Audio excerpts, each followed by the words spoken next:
السلام علیکم ورحمۃ اللہ وبرکاتہ۔ الحمد للہ رب العالمین، واشهد ان لا الہ الا اللہ وحدہ لا شریک لہ، واشهد ان محمدا عبدہ ورسولہ، صلوات اللہ وسلامہ علیہ وعلی آلہ وعلی اصحابہ ومن اہتدی بہدیہ واستنى بسنتہ الی یوم الدین، وبعد۔ معزز سامعین و ناظرین، گزشتہ ہفتے آپ لوگوں کے سامنے اللہ کے رسول صلی اللہ علیہ وسلم کی ہجرت کا آغاز کیا گیا تھا، اور آپ صلی اللہ علیہ وسلم کے قتل کی سازش جو رچی گئی تھی وہ آپ لوگوں کے سامنے بیان کی گئی تھی، اور بات ہماری یہاں تک پہنچی تھی کہ اللہ رب العالمین نے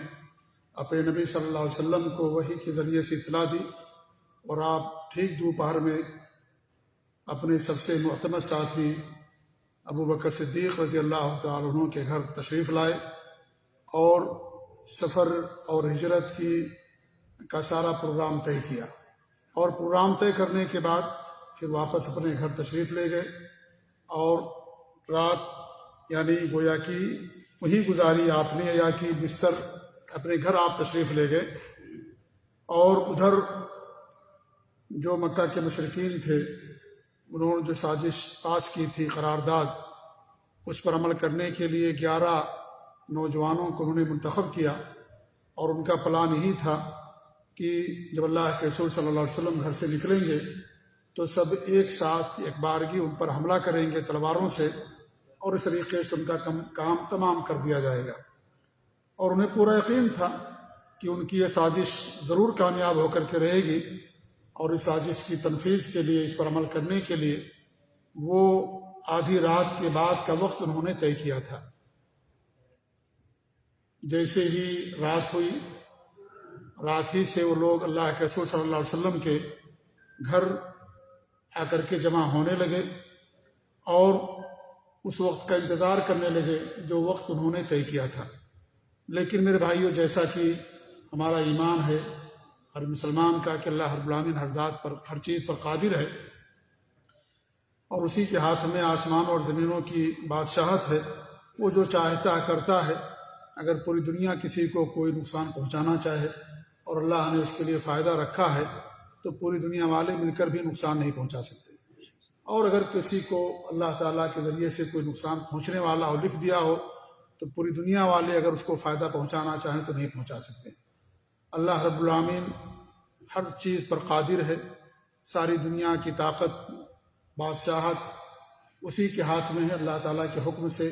اس کی اجازت کے بغیر دنیا کے اندر ایک پتا بھی نہیں ہلتا ہے، اور اللہ رب العالمین ہمیشہ نیک لوگوں کے ساتھ ہے اور نیک لوگوں کی مدد کرتا ہے۔ انبیاء ہیں، سب سے اچھے لوگ ہوتے ہیں، اللہ رب العالمین انہیں انسانوں میں سے اپنی وحی کے لیے، پیغام کے لیے منتخب کرتا ہے، لہذا اللہ رب العالمین اپنے نیک بندوں کو ضائع اور برباد نہیں کرتا ہے۔ اللہ رب العالمین ہمارے نبی صلی اللہ علیہ وسلم کی مدد فرمائی، اور آپ صلی اللہ علیہ وسلم نکلنے سے پہلے علی رضی اللہ تعالیٰ عنہ کو اپنے بستر پر سلایا، اور جس چادر کو اوڑھ کر کے آپ سویا کرتے تھے، نیلے رنگ کی چادر تھی، سبز رنگ کی، اور اس سے انہیں دیا اور کہا کہ اس کو اوڑھ کر کے سو جاؤ، اور تمہیں کوئی گزند اور تکلیف نہیں پہنچے گی،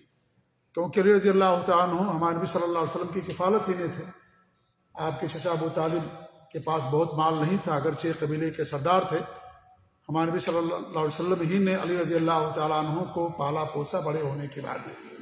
تو انہی کے ساتھ، انہی کے گھر میں رہتے تھے، لہذا جب نکلنے کا وقت آیا تو آپ نے ان کو اپنے بستر پر سلایا، اور وہ چادر کہا کہ وہ اوڑھ لو اور تمہیں کوئی تکلیف نہیں پہنچا سکے گا۔ اس کے بعد اللہ کے رسول صلی اللہ علیہ وسلم نکلے، اور اس طریقے سے جو 10-11 لوگ وہاں پر اکٹھا تھے ان کی سب کو چیرتے ہوئے، اور آپ نے مٹی لی، اور اس مٹی کو لے کر کے ہر آدمی کے سر پر ڈالتے ہوئے چلے گئے،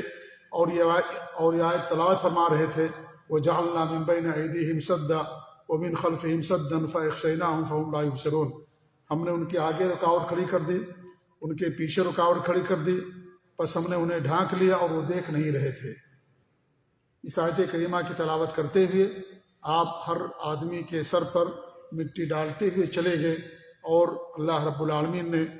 آپ کی مدد فرمائی، اور اس طریقے سے آپ وہاں سے نکل گئے۔ وہ لوگ وہاں پر انتظار کر رہے تھے۔ آدھی رات کے بعد کا وقت جو طے تھا، اچانک ایک غیر متعلقہ شخص وہاں پر آتا ہے اور وہ کہتا ہے کہ تم لوگ کس کا انتظار کر رہے ہو؟ ان لوگوں نے کہا کہ محمد صلی اللہ علیہ وسلم کا انتظار کر رہے ہیں۔ تو اس نے کہا کہ وہ تو چلے گئے یہاں سے، لیکن جب انہوں نے کھڑکی سے جھانکا تو دیکھا کہ بستر پر ایک آدمی سوئے ہوئی ہیں، اور وہی چادر اوڑھ کر کے آپ سویا کرتے تھے۔ تو انہوں نے کہا کہ نہیں، اللہ کے رسول صلی اللہ علیہ وسلم ابھی بھی یہاں پر موجود ہیں۔ اس کے بعد صبح تک وہاں رہے، اور جب صبح بھی ہوئی آپ نہیں اٹھے۔ اس کے بعد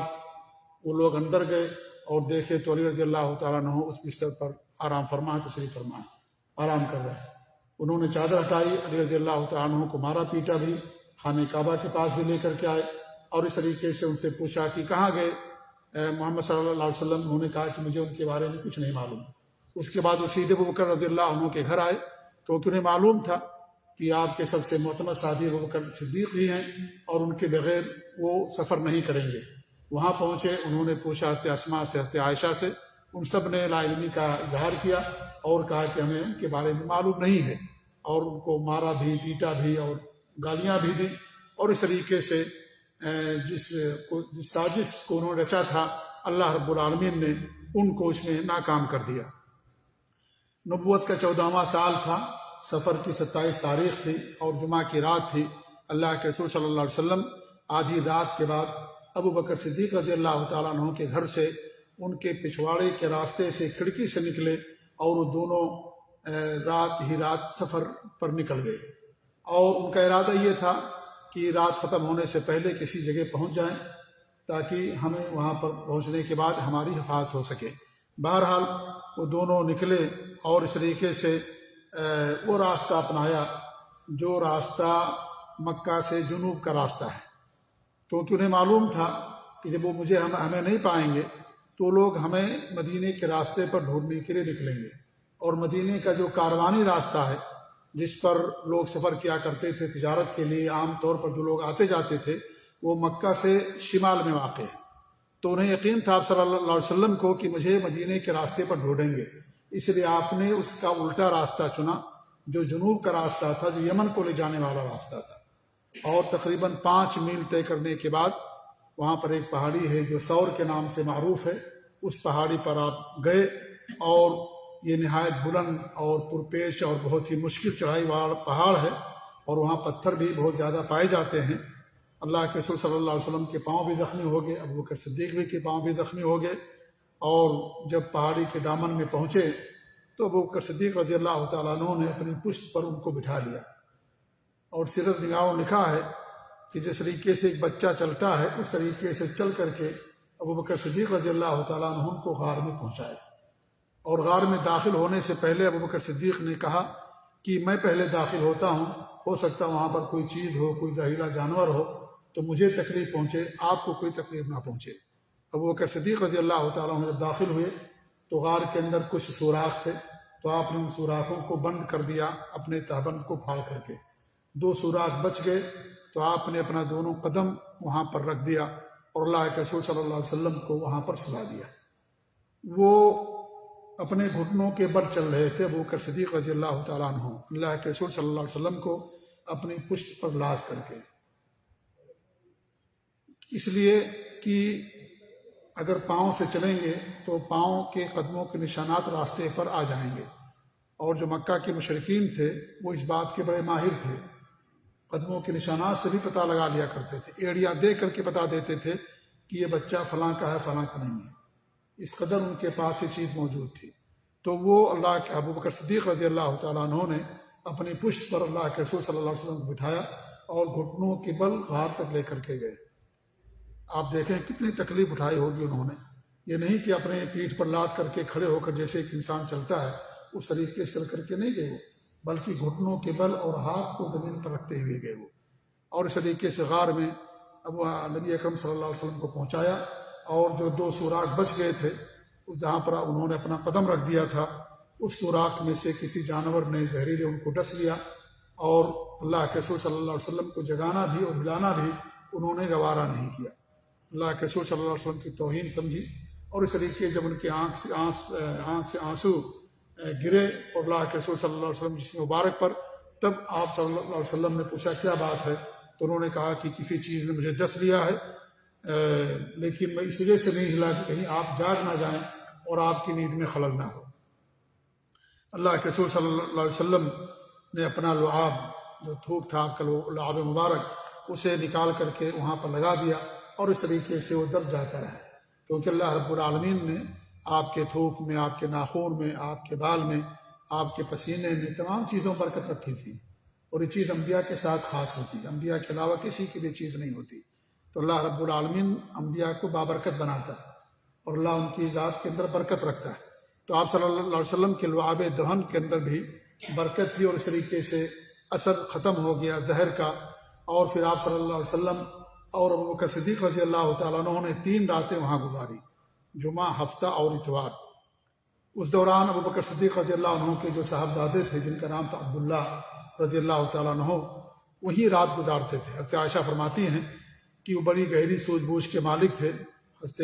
عبداللہ رضی اللہ تعالیٰ عنہ، جو اللہ کے حضرت ابوبکر کے صاحبزادے تھے، وہ رات کی تاریکی میں غار میں چلے جاتے تھے، اور مکے میں قریش کے ساتھ وہ صبح میں ایسے وقت میں آتے تھے کہ گویا کہ انہوں نے رات ہی گزاری، اور دن بھر جو مکہ کے لوگ سازش کرتے ہمارے نبی صلی اللہ علیہ وسلم کے خلاف، وہ ساری باتیں سنتے، یاد کرتے، اور رات میں جا کر کے اللہ کے رسول صلی اللہ علیہ وسلم کو سناتے تھے، بتاتے تھے۔ جب گہری ہو جاتی تاریکی اور رات ہو جاتی تو رات میں جاتے اور پوری بات آپ کو بتا دیا کرتے تھے۔ ایسے ابوبکر صدیق کے غلام تھے عامر بن فہیرہ رضی اللہ تعالی عنہ، وہ بکریاں چرایا کرتے تھے، اور جب رات کا ایک حصہ گزر جاتا تو بکریاں لے کر کے غار میں پہنچ جاتے۔ اس طریقے دونوں حضرات دودھ پیتے تھے، آپ صلی اللہ علیہ وسلم، ابوبکر صدیق رضی اللہ تعالیٰ عنہ، اور جب صبح ہوتی تو صبح سے پہلے ہی عامر بن فہیرہ رضی اللہ تعالیٰ عنہ بکریاں لے کر کے چل دیتے، اور اسی راستے سے چلتے تھے، انہی کے نشانات قدم پر، جو عبداللہ کے قدم کے نشانات ہوتے تھے، وہیں پر بکریوں کو ہانکا کرتے تھے تاکہ نشانات مل جائیں، اور اگر کوئی یہاں آئے بھی تو کہیں کہ بکریوں کے نشانات ہیں، کسی چرواہے کے قدم کے نشانات ہیں۔ اس قدر آپ سمجھیں کہ پروگرام بنایا گیا، اس طریقے سے رازدارانہ رکھا گیا، اور اس طریقے سے حکمت عملی تیار کی گئی کہ تاکہ آپ صحیح سلامت رہیں اور آپ کی جان کو کوئی تکلیف نہ پہنچے۔ اللہ رب العالمین ہر چیز پر قادر ہے، چاہتا تو آپ کو مکے سے مدینہ پہنچا دیتا، جیسے معراج کے موقع پر ہوا، لیکن اللہ رب العالمین نے یہ کہہ کر ہمیں اور آپ کو پیغام دیا ہے کہ اللہ رب العالمین کو کوئی حکم نہیں دے سکتا، اللہ رب العالمین کی مرضی۔ معراج میں آپ کو اللہ رب العالمین آسمانوں کی سیر کرائے، لیکن یہاں جانے کے لیے تکلیفیں اٹھانی پڑی، ان کو پریشانیاں برداشت کرنی پڑی۔ تو دین کے ساتھ، دین کی دعوت کے لیے، تبلیغ کے لیے انسان کے لیے پریشانی آنا ضروری ہے۔ یہ کوئی پھولوں کا اسٹیج نہیں ہے جہاں سے انسان کو آرام ہی آرام ہو، لیکن بلکہ یہ کانٹوں کی راہ ہے جس پر انسان چلتا ہے تو اسے تکلیفیاں اور پریشانیاں ہی آتی ہیں۔ تو اللہ رب العالمین ہر چیز پر قادر ہے، اور اللہ رب العالمین کوئی بھی کام کرتا ہے جس کے اندر حکمتیں ہوتی ہیں، اور اللہ رب العالمین اس کے ذریعے سے ہمیں اور آپ کو اور پوری انسانیت کو، پوری امت مسلمہ کو پیغام دیا ہے کہ دین کا کام بڑی بغیر تکلیف اور پریشانی کے نہیں پہنچتا ہے، اور اللہ کے رسول صلی اللہ علیہ وسلم نے اور آپ کے صحابہ نے کس طریقے اس دین کی دعوت تبلیغ کے لیے اور اس کی نشر و اشاعت کے لیے کتنی پریشانیاں اور مصیبتیں جھیلی ہیں۔ ایک بات رہ گئی، وہ یہ کہ جب اللہ کے رسول صلی اللہ علیہ وسلم ابوبکر صدیق رضی اللہ تعالیٰ عنہ کے گھر سے نکلے تو حضرت اسماء رضی اللہ تعالیٰ عنہ نے کھانا تیار کیا تھا، اور ان کو کھانا دینے کے لیے جس برتن میں باندھنا تھا تو کوئی چیز موجود نہیں تھی، تو ان کا جو کمر بند تھا اس کے انہوں نے 2 حصے کیے، اور ایک حصے سے کھانا باندھ کر کے ابوبکر صدیق کو دے دیا، اس لیے ان کا لقب پڑ گیا ذات النطاقین، 2 کمر بند والی۔ حضرت اسماء رضی اللہ تعالیٰ عنہ جو ابوبکر صدیق رضی اللہ تعالیٰ عنہ کی بیٹی تھی، حضرت عائشہ کی بہن تھی حضرت اسماء رضی اللہ تعالیٰ عنہ۔ ادھر قریش کا حال بہت ہی ناگفتہ بے ہو گئی، ان کی شکل و صورت اور ان کی حالت، اور اوپر گویا کہ جنون طاری ہو گیا، اور اللہ کے رسول صلی اللہ علیہ وسلم ان کے ہاتھ سے بچ گئے جس کے لیے انہوں نے سازش رچی تھی۔ اللہ رب العالمین نے آپ کو کامیابی عطا فرما دی۔ تو اس طریقے سے انہوں نے یہ طے کیا کہ ان دونوں کو کیسے بھی گرفتار کرنا ہے، اور مکہ سے نکلنے والے جتنے بھی راستے ہیں تمام راستوں پر انہوں نے نہایت کڑا مسلح پہرا بٹھا دیا، اور اعلان بھی کر دیا کہ جو بھی کوئی اللہ کے رسول صلی اللہ علیہ وسلم کو یا ابوبکر صدیق کو زندہ یا مردہ لے کر کے آئے گا اسے 100 اونٹ دیے جائیں گے، اور اس زمانے میں 100 اونٹ کی بہت زیادہ قیمت ہوا کرتی تھی۔ اور یہ اعلان ہوتے ہی لوگ آپ کے پیچھے آپ کو تلاش کرنے کے لیے نکل پڑے، کچھ سوار نکلے، کچھ پیدل نکلے، اور جو نشانات قدم کے ماہر تھے وہ بھی نکل پڑے، اور پہاڑوں میں، وادیوں میں اور ہر جگہ بکھر گئے، لیکن نتیجہ کچھ بھی حاصل نہیں رہا۔ تلاش کرنے والے غار کے دہانے تک بھی پہنچے، لیکن اللہ رب العالمین اپنے کام پر غالب ہے۔ صحیح بخاری کے اندر روایت ہے، حضرت انس رضی اللہ عنہ فرماتے ہیں کہ ابوبکر نے فرمایا میں اللہ کے رسول صلی اللہ علیہ وسلم کے ساتھ غار میں تھا، میں سر اٹھایا تو کیا دیکھتا ہوں کہ لوگوں کے پاؤں مجھے نظر آ رہے ہیں۔ میں نے اللہ کے رسول سے کہا کہ اللہ کے رسول صلی اللہ علیہ وسلم اگر کوئی آدمی اپنے قدم کے نیچے دیکھے گا تو ہم لوگوں کو دیکھ لے گا، تو آپ نے فرمایا ما ظنک یا ابابکر باثنین اللہ ثالثہما، اے ابو بکر ایسے 2 آدمیوں کے بارے میں تمہارا کیا خیال ہے جن کا تیسرا اللہ ہے؟ یعنی اللہ رب العالمین کی مدد کرنے والا، اللہ ہمارے ساتھ ہے، یعنی اللہ تعالیٰ ہماری مدد کرے گا۔ اللہ تعالیٰ کی ذات تو عرش پر ہے، لیکن اللہ رب العالمین اپنے علم سے، قدرت سے ہر ایک کے ساتھ ہے، لہذا اللہ رب العالمین اپنے بندوں کو ضائع اور برباد نہیں کرتا۔ لہذا تم غم نہ کرو، اللہ رب العالمین ہمارے ساتھ ہے، اللہ رب العالمین ہماری مدد فرمائے گا۔ اللہ رب العالمین اس کا ذکر سورہ توبہ کے اندر بھی کیا ہے، قرآن مقدس کے اندر اللہ تعالیٰ فرماتا ہے الا تنصروہ فقد نصرہ اللہ، اگر تم ان کی مدد نہیں کرو گے تو اللہ تعالیٰ نے ان کی مدد فرمائی، اللہ ان کی مدد کی۔ اللہ نے کن کو مخاطب کیا ہے؟ جب جنگ فرض ہو گئی مدینہ کے اندر تو بہت سارے لوگ جنگ سے پیچھے رہنے لگے، تو اللہ نے فرمایا اگر تم جنگ کے ذریعے، جہاد کے ذریعے سے ان کی مدد نہیں کرو گے تو اللہ رب العالمین کی مدد کرے گا، یا کیا اللہ نے مدد ان کی۔ اذ اخرجوا الذین کفروا، جب کافروں نے ان کو مکے سے نکال دیا، ثانی اثنین اذ ہما فی الغار، 2 میں کا 2 جو دونوں غار کے اندر تھے، کون 2 میں 2 نہیں، ابوبکر صدیق رضی اللہ تعالیٰ عنہ، 2 ہی لوگ تھے۔ اذ یقول لصاحبہ، جب وہ اپنے ساتھی سے کہہ رہے تھے لا تحزن ان اللہ معنا، تم غم نہ کرو، اللہ رب العالمین ہمارے ساتھ ہے۔ کس نے کہا اپنے ساتھی سے؟ اللہ کے رسول صلی اللہ علیہ وسلم نے اپنے ساتھی ابوبکر صدیق سے کہا کہ اللہ ہمارے ساتھ ہے۔ فانزل اللہ سکینتہ علیہ، اللہ رب العالمین نے آپ پر سکون نازل کر دیا۔ وَأَيَّدَهُ بِجُنُودٍ لَمْ تَرَوْهَا، اور اللہ رب العالمین نے ان کی مدد فرمائی ایسے لشکر سے جن کو تم نے نہیں دیکھا۔ وَجَعَلَ كَلِمَةَ الَّذِينَ كَفَرُوا السُّفْلَىٰ وَكَلِمَةُ اللَّهِ الْعُلْيَا، اور اللہ رب العالمین نے جنہوں نے کفر کیا ان کے کلمے کو نیچے کر دیا، اور اللہ نے اپنے کلمے کو بلند کر دیا۔ واللہ عزیز الحکیم، اللہ تعالیٰ غالب ہے اور حکمت والا ہے۔ یہ غار تک کے واقعات تھے جو آپ کے لوگوں کے سامنے ہم نے بیان کیے۔ اس میں ایک چیز آپ کو بڑی واضح طور پر نظر آئے گی، اور وہ یہ ہے کہ ابوبکر صدیق رضی اللہ تعالیٰ عنہ نے کس طریقے سے نبی صلی اللہ علیہ وسلم کا ساتھ دیا اور کس طریقے سے آپ کی مدد فرمائی۔ اور اللہ کے رسول صلی اللہ علیہ وسلم نے اپنے ہجرت کے سفر میں جس شخصیت کو یا جس ذات کو اپنے لیے منتخب کیا وہ ابوبکر صدیق رضی اللہ تعالیٰ عنہ کی ذات تھی، کیونکہ وہ آپ کے سب سے زیادہ معتمد ساتھی تھے۔ اس سے ابوبکر رضی اللہ تعالیٰ عنہ کا فضل ثابت ہوتا ہے، ان کا مقام و مرتبہ ثابت ہوتا ہے کہ ابوبکر صدیق کا دین اسلام کے اندر کتنا اونچا مقام و مرتبہ ہے۔ یہ واحد صحابی ہیں جن کی صحبت کا ذکر اللہ رب العالمین نے قرآن کریم کے اندر کیا ہے، باقی کسی اور صحابی کی صحبت کا ذکر نہیں کیا گیا ہے۔ اللہ نے کیا فرمایا؟ اذ یقول لصاحبہ، اللہ کے رسول صلی اللہ علیہ وسلم اپنے ساتھی سے کہہ رہے تھے، اپنے دوست سے کہہ رہے تھے، اپنے صحابی سے کہہ رہے تھے لا تحزن ان اللہ معنا، تم غم نہ کرو، اللہ رب العالمین ہمارے ساتھ۔ اسی لیے علماء نے بیان کیا ہے کہ اگر کوئی اللہ کے حضرت ابوبکر صدیق رضی اللہ تعالیٰ عنہ کی صحبت کا انکار کر دے تو مسلمان باقی نہیں رہ جاتا ہے، کیونکہ اللہ رب العالمین نے واحد صحابی ہیں جن کی صحبت کا ذکر کیا ہے،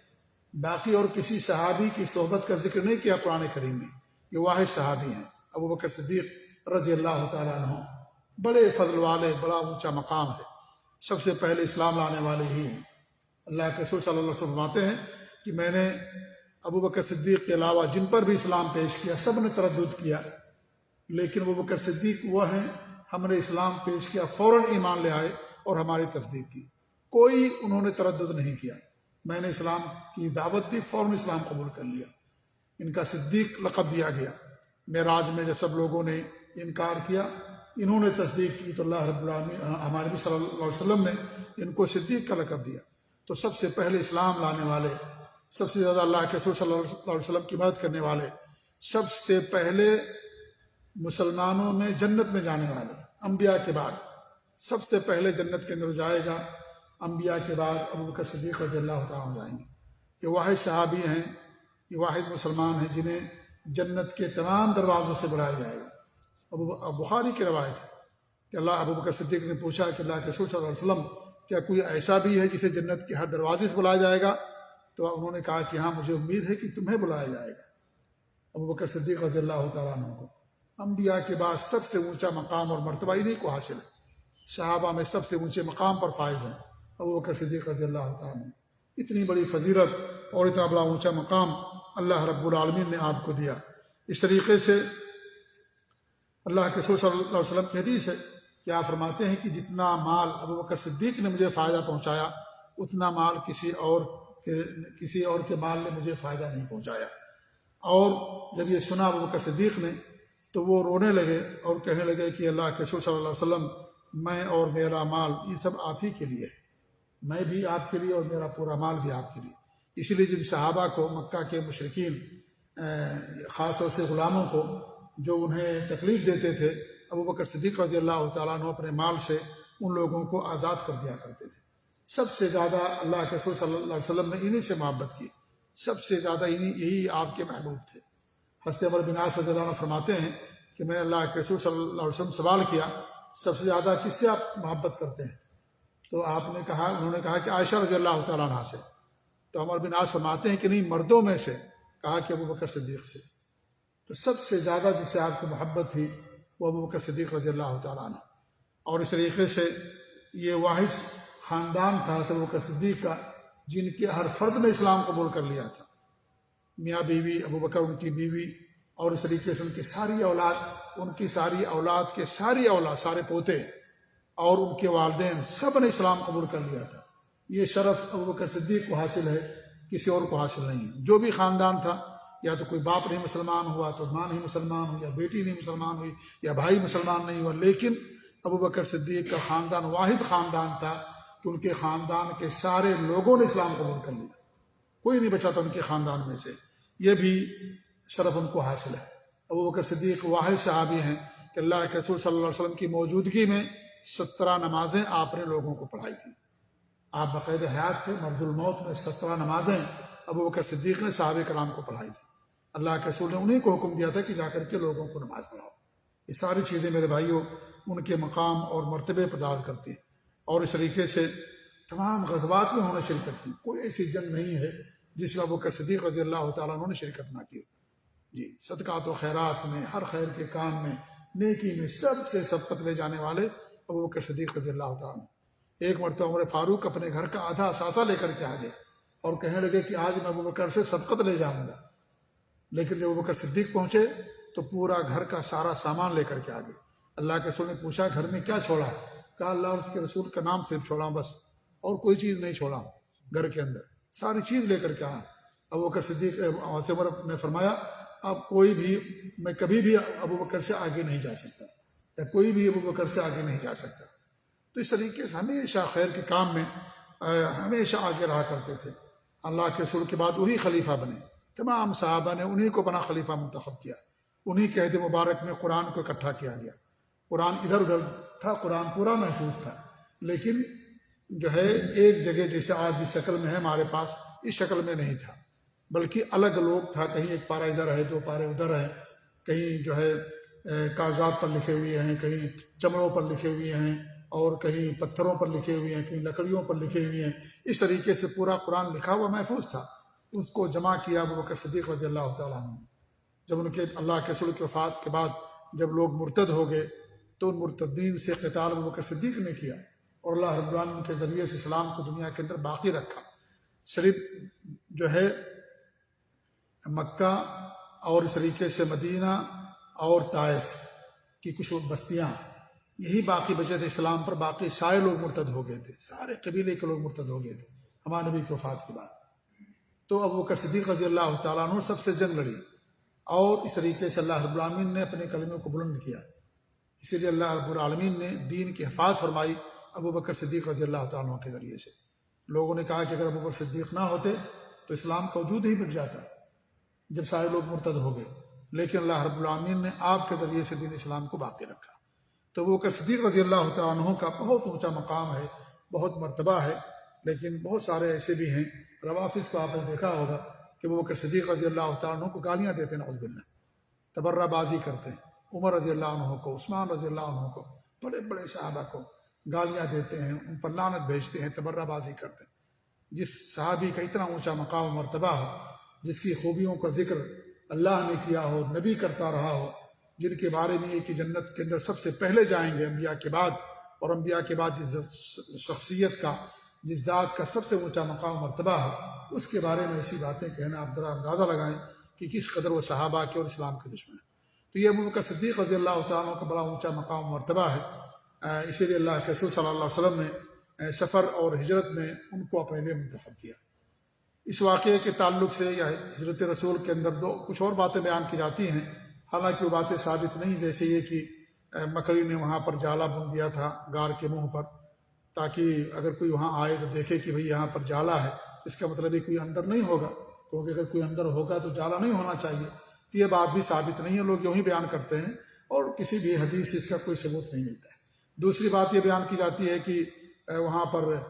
کبوتری نے انڈے دے دیے تھے، وہاں پر غار کے سامنے ایک درخت تھا چھوٹا سا کوئی، اور وہاں پر کبوتری نے انڈے دے رکھے تھے، تو اس سے بھی اس لیے انڈا دے دیا اس نے کہ لوگ دیکھیں گے کہیں گے انڈے یہاں پر ہیں، اس کا مطلب یہ کہ یہاں پر کوئی نہیں آیا غار کے اندر۔ تو یہ جو باتیں ہیں یہ صحیح ثابت نہیں ہے۔ جو بات ثابت ہے، جیسا کہ صحیح بخاری کی حدیث ہے، کہ وہ لوگ غار تک پہنچ گئے تھے،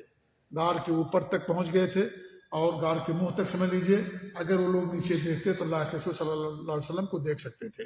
جیسا کہ ابوبکر صدیق نے فرمایا۔ تمہارے بھی نے کیا فرمایا؟ تو غم نہ کرو، اللہ ہمارے ساتھ ہے، اللہ ہماری مدد کرے گا۔ وہاں تک پہنچے، لیکن اللہ رب العالمین ان کو محروم کر دیا، ان کی بینائی چھین لیا، مطلب یعنی اللہ نے ان کو وہ جگہ دیکھنے کی توفیق نہیں دی، اور اس طریقے سے اللہ رب العالمین نے اپنے نبی صلی اللہ علیہ وسلم کی حفاظت فرمائی۔ آج ہماری گفتگو یہیں پر ختم ہوتی ہے، انشاءاللہ آنے والے درس میں غار سے لے کر کے مدینے کا جو آپ نے سفر کیا، اس مدینے کے سفر میں جو واقعات آپ کے ساتھ پیش آئے، اس کو انشاءاللہ ہم بیان کرنے کی کوشش کریں گے۔ اللہ تعالیٰ سے دعا کہ اللہ رب العالمین ہمیں اپنے نبی صلی اللہ علیہ وسلم کی سیرت پاک کا علم عطا فرمائے، اور آپ کے اخلاق کو اللہ تعالیٰ ہمارے اندر پیدا فرمائے، اور اللہ رب العالمین ہمارے دلوں کے اندر صحابہ کرام سے محبت کرنا کی توفیق دے، اور صحابہ کرام کی محبت کو جاگزی فرمائے، آمین رب العالمین۔ وصلی اللہ علیہ محمد وعلی آلہ وصحبہ اجمعین۔ جزاکم اللہ خیر، والسلام علیکم ورحمۃ اللہ وبرکاتہ۔